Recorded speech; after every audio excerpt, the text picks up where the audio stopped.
Imagine seeing your favorite film. Good Lord. In a historic movie theater, surrounded by lots and lots of movie buffs. Well, you don't have to imagine it if you know the secret. I'd love to welcome Craig Hammill, the founder of Secret Movie Club. This is such a great idea, I can't even tell you. When I went to USC Film School, I would show movies and have the filmmakers come speak. So I was lucky enough, we had Robert Wise, who was the director of West Side Story and Sound of Music. He agreed to come in. And we had Russ Meyer, who did Faster Pussycat Kill Kill, and Michael Mann, who had done Heat at that time. You could lounge around here on her sofa in her ex-husband's dead tech, post-modernistic bullshit house. Cut to, I'm 36, 37. If I could find a theater that shows film and show my favorite movies on film, it's something that I could get into, and there'd be integrity to it. I know I'd be passionate about it, so it'd be real. I wouldn't just be doing it to do it.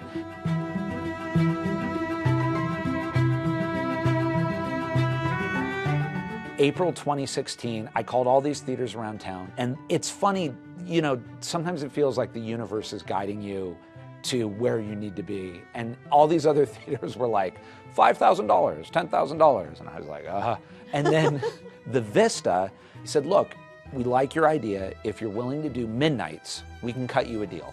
And I thought, you know, I love the Vista. It's one of the last remaining single-screen community theaters. It was built in 1922. It's 370 seats. They still show film. And it was almost like there was no choice.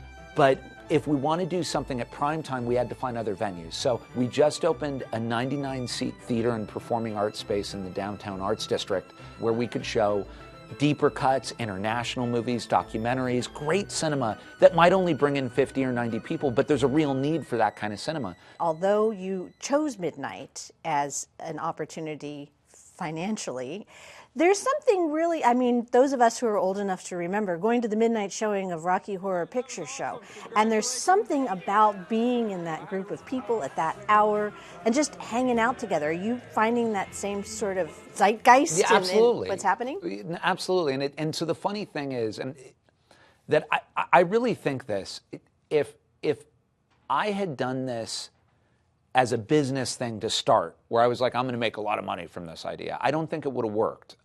But doing it at midnight, showing movies I loved, we never picked movies for money. And so the funny thing is, like you're saying, we showed Stanley Kubrick's Barry Lyndon at midnight. But the funny thing was that we had 300 people watching a 3.5-hour period movie that's a very slow movie. Yeah. And everyone was like, Barry Lyndon, Barry Lyndon. And you realize it was kind of punk rock to show such a stately movie at midnight, and somehow film nerds and people who love movies were like, yeah. So what you were saying though, Maria, that's key is it's about community. Hello, welcome to the Vista Theater.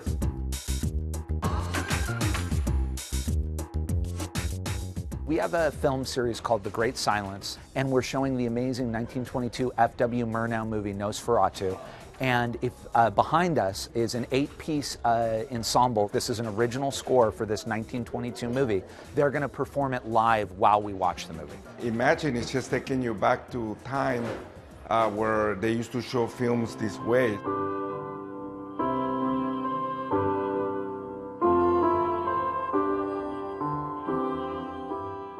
This theater is a dream come true because I mean, that's the great thing about being in the city is you can see like this old obscure German movie from the 20s with a full orchestra on Saturday morning.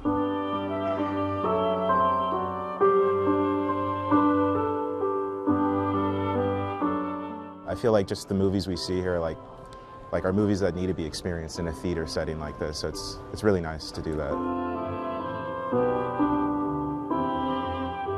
The Vista Theater was always an alternative theater because we do not have a balcony.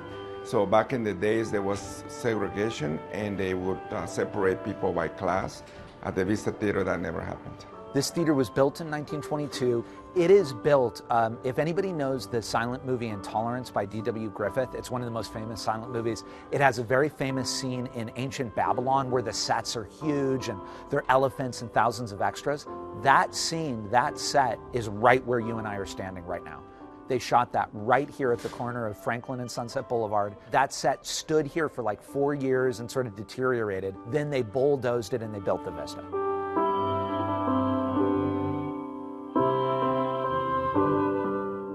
When you're kind of a horror fan, you always want to take advantage of these events. So I'm just very excited. I saw it and right away I bought the ticket, so it was meant for me to be here. I think maybe this is just a theory, like, because we're doing so much on our phone and on our laptop, to sort of shut those down and sit with 300 people in this kind of communal space and have a community experience. I think there's something to it. Let's go back to the films themselves. Yes. You said that originally when you did screenings at USC, they could only be awesomeness. Who is choosing your awesomeness? We have a lion's head, a Chinese lion's head, and we ask people to write down suggestions and put them in the lion's mouth. And so when I see a title come up over and over again, like Brian De Palma's Phantom of the Paradise, I just saw that title 30 times. And I thought, okay, people want to see. There's a need. They need to see Phantom of the Paradise. I want you to stop terrorizing the paradise and rewrite your cantata.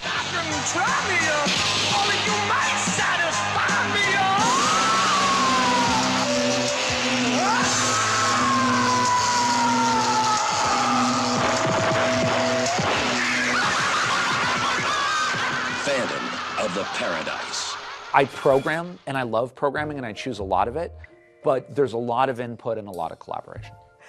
The vast array of films that you have described as we've been chatting, I don't think I've ever met anybody who knows as much or about as many films as you do. You're a literal encyclopedia. Did you just watch movies all day, every day for half of your life? You know, it's funny, I think about this too, and I'm going to try to tell concise stories. My folks divorced when I was 6, and one of the ways that we really bonded with my dad on weekends was, you know, he was struggling to make it, but renting movies was something that we could all be together, we could all do.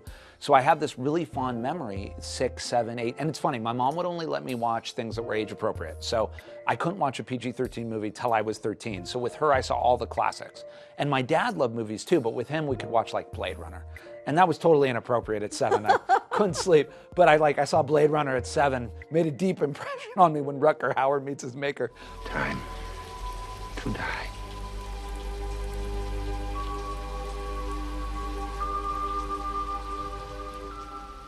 My whole family was into it. My great-grandfather was a tailor at MGM. Oh, my. I should say. He did the Tin Man's outfit. No way. Yeah, I should have told you that. And my grandmother was, I think, 9 years old on the set where the lion, the Tin Man, and the Scarecrow look at the castle when they're singing, "Oh, wee, oh." That was the day she was on set. Oh. And they were shooting that shot. So I come from working class Hollywood. But that started it. And from high school on, I developed this habit of, I don't sleep a lot, so I would put on a movie around 11 p.m. and I'd watch at least a movie a night. And so I ended up seeing 7 or 8 movies a week.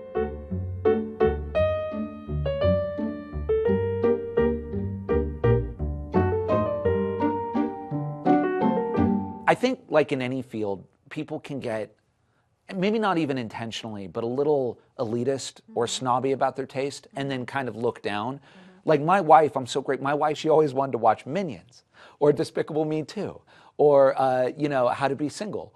But then she was like, no, those movies are delightful and funny, and this is what we, and my wife expanded my movie universe because I was like, you're right. And I watch them and I'm like, oh, that is, How to Be Single is a lot of fun. If Tom texts you, wait 4 hours to respond. And if you use an emoji, I will tip punch you. No! An emoji?